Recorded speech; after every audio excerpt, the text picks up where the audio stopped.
সরওয়ার তুষার, আপনারাই বলছেন যে পুরনো রাজনীতি আপনারা চাচ্ছেন না, পরিবর্তনের সাথে যারা তাল মেলাতে পারবে না তারা হারিয়ে যাবে কালের গর্ভে। এনসিপি কতটুকু নতুনত্ব সংযোজন করতে পেরেছে?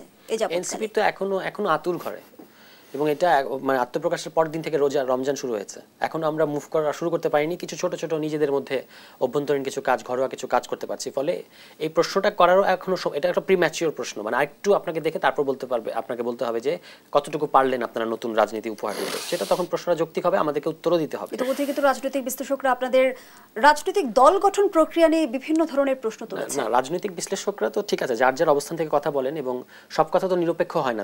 প্রত্যেকের কিন্তু শ্রেণী অবস্থান এবং দলগত অবস্থান আছে, ওইখান থেকে কথাগুলো আসে। সেটা ঠিক আছে, আমরা সমালোচনাগুলো শুনছি এবং সেগুলো আমাদের সমৃদ্ধ করছে, এতে কোনো অসুবিধা নেই। এনসিপি বাংলাদেশে একটা নতুন রাজনীতি কমিট করেছে। আমি আশা করব যে সামনের দিনগুলোতে সেই নতুন রাজনীতি তারা উপহার দেবে এবং তরুণদের যে নতুন বাংলাদেশ সেটা তারা পূরণ করতে সক্ষম হবে। আপাতত এই পর্যায়ে তো এইটুকু আমাদের কমিটমেন্ট, এবং আমরা যখন কাজ শুরু করবো ঈদের পর থেকে বা এপ্রিল মাসে, তখন হয়তো সেইটাকে লক্ষ্য রেখে আমরা ইন দ্য মিন টাইম যে সমালোচনা বা গঠনমূলক যে সমালোচনাগুলো হচ্ছে সেগুলো তো আমাদেরকে আসলে হেল্প করছে এক অর্থে। যেমনটি তারেক রহমান বলেছে, জনপ্রত্যাশার প্রতি শ্রদ্ধা না দেখিয়ে নতুন রাজনৈতিক বন্দোবস্তের নামে গৌণ ইস্যুকে মুখ্য করে অকারণের সময় ক্ষেপণের চেষ্টা হলে সেটি জনগণে ভুল বার্তা পৌঁছাবে।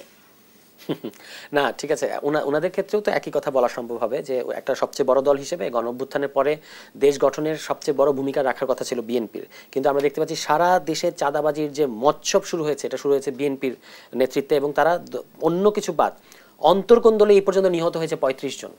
তো নতুন বন্দোবস্ত নিয়ে প্রশ্ন করার আগে তাদেরকে এই জিনিসগুলো বদলাতে হবে। লন্ডন থেকে বসে বসে ভালো ভালো কথা বললেই তো হবে না, মানে আপনার দেশে তো আপনি তো নিয়ন্ত্রণ করতে পারছেন না। আপনি আপনার আকাঙ্ক্ষাটা আমি বুঝতে পারছি যে ইটস ভেরি গুড, কিন্তু আপনার সারা দেশে বিএনপির কি অবস্থা? আমাদের ছেলেপেলেদেরকে প্রত্যেকটা জায়গায় হুমকি দিচ্ছে। আমি নরসিংদীর কথা জানি, আপনাকে বলতে পারবো যে আমাদের ছেলে মেয়েদেরকে যারা আমাদের সংগঠন করবে বা করতে চায় তাদেরকে বিএনপির তরফ থেকে বলা হচ্ছে যে আর 7-8টা মাস অপেক্ষা করো, তারপর আমরা দেখে নেব। প্রকাশ্যে ফেসবুকে কমেন্টে এই ধরনের বিএনপির পদধারী লোকেরা এই ধরনের হুমকি দিচ্ছে।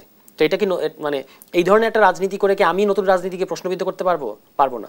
সুতরাং আমি মনে করি অবশ্যই বিএনপির, কিংবা ধরেন আমি একটু আগে মির্জা আব্বাসের কথা যে বললাম, তারা যেভাবে আমাদের ব্যাপারে যে ধরনের কথাবার্তা সাধারণত বলে থাকে, তাদের মানে আত্মপ্রকাশের পর থেকে সালাউদ্দিন সাহেব থেকে শুরু করে মির্জা আব্বাস, তাদের প্রত্যেক নেতা কথার মধ্যে খালি একটা শব্দ যে না আমরা নতুন দলকে স্বাগত জানাচ্ছি, এই বলার পরে তারা বাকি সকল কথা হচ্ছে খারেজিমূলক।